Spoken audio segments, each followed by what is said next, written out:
quando Deus cria, então, o mundo, a partir da criação existe o espaço, e existe a matéria, e aí começa a existir uma espécie de sucessão de momentos, né? Que a gente chama, sucessão de momentos, que a gente chama de tempo. Começa aqui, digamos, 14 bilhões, 6 mil, ontem, tanto faz, tá bom? Vocês entenderam, né? Começou aqui, uma hora Deus fez assim, do nada, apareceu toda a criação. Existe uma linha temporal aqui, de histórica. A gente está aqui hoje, sentado, assistindo essa aula do Alex. E vamos continuar aqui, não sei quantos anos, e uma hora vai acabar. Acontece, Agostinho dizia que, como funciona o tempo? Aqui eu estou no presente, ok? Falando com vocês. O passado, ele é, na verdade, memória. Eu estava aqui agora, sucessão de momentos, né? O passado está na memória. O presente é intuição, não é intuição de pressentir algo, mas de perceber e aprender exatamente o que está acontecendo. Eu estou vendo vocês aqui agora, olhando para mim, dando uma aula. Isso aqui é intuir, no sentido filosófico. E olha só, eu vou dar uma dica para o futuro. Vou para o futuro. Entendem? O passado é uma memória só. Na verdade, só o que existe para Agostinho é o presente. Entendem? O tempo, ele é um processo psicológico. O passado é uma memória, o presente é uma intuição e o futuro é uma expectativa do que você acha que vai acontecer. Eu hoje vou chegar em casa e eu deixei lá uma cerveja na geladeira que eu vou abrir e vou tomar ela deliciosamente na hora do almoço. Eu espero que isso aconteça. Então, o tempo para Agostinho é o presente. O que retém tudo isso é a eternidade. Né? Agora, só que para Deus é diferente. Né? Para Deus, por exemplo, a gente tem aqui, digamos, seja exatamente isso daqui o tempo, há 14, sei lá, bilhões de anos atrás, e continuando aqui até quando ele acabar. Seja exatamente essa linha, o tamanho, vocês entendem? Seja exatamente esse tamanho aqui, a linha do tempo. O que é a eternidade? Dentro desse contexto metafórico aqui. É a lousa? Não. É esse palco todo aqui? É o estádio do Morumbi? Entendem o que eu quero dizer? Continua sendo a linha temporal. Isso aqui? Não. A eternidade é todo o resto. Imagina o tamanho de todo o universo e mais, e mais. Não para, é infinito e eterno. Essa é a grandiosidade de Deus. Certo? E Boécio, São Severino Boécio, dizia que o tempo, né, se o tempo é uma sucessão de momentos, estou aqui, depois estou aqui,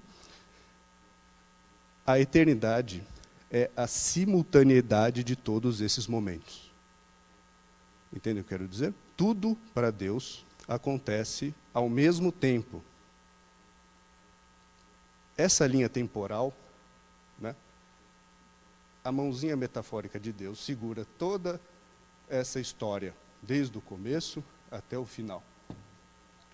Então, por exemplo, Deus sabe, 2 horas da manhã, estou voltando para casa, e aí tem o farol vermelho lá.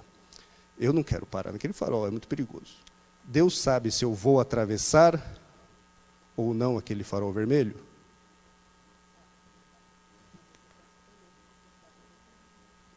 Por que ele sabe que eu vou ou não atravessar aquele farol? Já sabe de antemão, entendem o que eu quero dizer, né? Porque a minha escolha de atravessar ou não aquele farol já está na mão de Deus. Deus já sabe, sim, se eu vou atravessar ou não. Eu estou aqui. Aí daqui a 2 minutos eu vou atravessar o farol. Ele já sabe, porque ele tem tudo isso na mão dele. Para Deus, todos os momentos são simultâneos. Maestre Eckhart, um bispo da igreja, dizia que Deus está fazendo o mundo neste exato momento. Entendem? Então, é isso que eu quero dizer quando eu vou cometer um crime aqui, uma ofensa a Deus, daqui a 5 anos. Se Deus tem todo esse tempo na mão, quando Jesus foi crucificado aqui, para Deus, está acontecendo junto. Por isso que, quando nós dizemos que Jesus veio redimir os nossos pecados, lembra? Aqueles 4 motivos para que Deus encarnou. Redimir nossos pecados. Vocês lembram que o Dom Mauro falou? Redimir nossos pecados. Nos elevar à condição divina. Nos mostrar que Deus nos ama. E como objeto de imitação, modelo de santidade. Não é isso? Então, para redimir os nossos pecados, que nós cometemos e que vamos cometer, e que lá na frente vai acontecer de novo, ele se sacrifica aqui. Ora, então, entendam, né? Nós temos o livre-arbítrio, né? O homem que estava lá chicoteando Jesus, ele fez porque quis. Judas entregou Jesus porque ele quis. Eu atravesso o sinal vermelho porque eu quero. É minha vontade. Deus sabe o que eu vou fazer. Porque Ele tem todos esses momentos no seu mundo. Ficou claro isso? Tá bom? Isso, Deus, Ele, não é que Ele, neste ponto, agora a gente vai entrar na determinação, né? Mas nesse ponto do tempo, de saber o que eu vou fazer depois, Ele só sabe porque Ele tem acesso a todos os momentos, daqui até o final. Beleza, agora vamos então para essa parte do... então quer dizer que tudo é livre-arbítrio, né? Então Deus não é onisciente desse jeito. Se tudo é livre-arbítrio, Ele não tem controle sobre nada, tudo é acaso, tudo acontece dessa forma meio bagunçada aí. Deus apenas sabe. Não. Aí a gente vai de novo para São Severino Boécio, não é? Uma outra metáfora aqui, diferente dessa, lembram-se dessa eternidade que eu falei de tudo do universo? Agora a gente reduz isso num ponto. Esse ponto é Deus. Ok?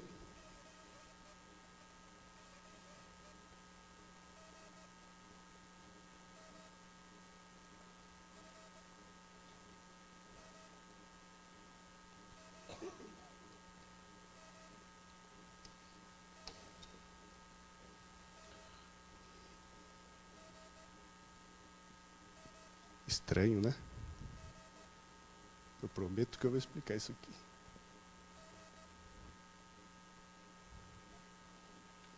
Ok. Isso aqui são pessoas. Isso daqui é o raio de ação, não de Deus, mas o seu, que você tem de conseguir captar o que Deus quer mostrar para você, naquele seu espírito, com E minúsculo. Boécio dizia que aqui está Deus e a providência divina, ok? Essas pessoinhas aqui, quanto mais próximos do centro, mais Deus tem acesso a elas, ok? Quanto mais próximo essas pessoas estão de Deus, mais compreensível para elas são os desígnios divinos. Mais compreensível e mais cognoscível é saber o que Deus quer delas, qual que é o plano divino. Isso aqui, esse aqui é o Simon Birch. Tem um filminho, depois vocês assistam, chama Pequeno Milagre. A história de um menino, vocês já viram? Alguém já viu? A história do menino, que ele fala sobre o plano de Deus. É exatamente isso. Ele, uma hora, vira para o seu coleguinha, como é que é o nome dele, Juliana? O Joey, o que perde a mãe. O Simon Bush é ele, né? Ele é feinho, pequenininho, ele nasce, sabe, todo arrebentado, tadinho. Ele tem uma vida bem sofrível, a família rejeita, e ele sempre dizia, acreditava que existia um plano para ele, né? Ele tinha que fazer, o Deus designou a ele uma coisa importante que ele precisava fazer. E ele acaba fazendo isso mesmo. E ele diz para o amiguinho dele: você não entende isso porque você não tem fé. Então, quem é essa pessoa? O amiguinho dele estava mais ou menos aqui. Mais ou menos aqui. Hã? Entendam, isso aqui não é a capacidade de ação de Deus. É a sua de ouvir lá no seu espírito o que Deus está falando. Isso aqui pode ser São Paulo. Ó. São Paulo andando de cavalo. Se Deus quiser, ele chega, derruba São Paulo do cavalo e faz ele entender o que é para ele fazer. Não foi assim? Acontece que, quanto mais próximo do centro e de Deus, mais a providência divina pode agir sobre sua vida. É por isso que, né, aí a gente junta o livre-arbítrio, de eu poder atravessar o farol ou não, de Deus saber se eu vou fazer isso ou não, com os desígnios divinos. Ok até aqui? Está compreensível essa parte?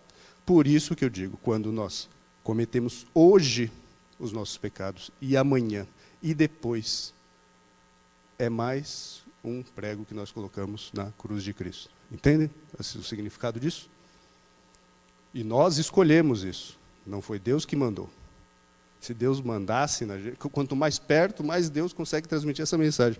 Não tem nada melhor do que estar aqui. Deus vai falar: Alex, faça isso, faça aquilo. Eu falo: sim, senhor, lógico. Eu não quero estar aqui. Né? A não ser que Deus me derrube do cavalo. Aí eu aceito ficar... Ok? Então, beleza. Então, terminando essa parte, essa digressão.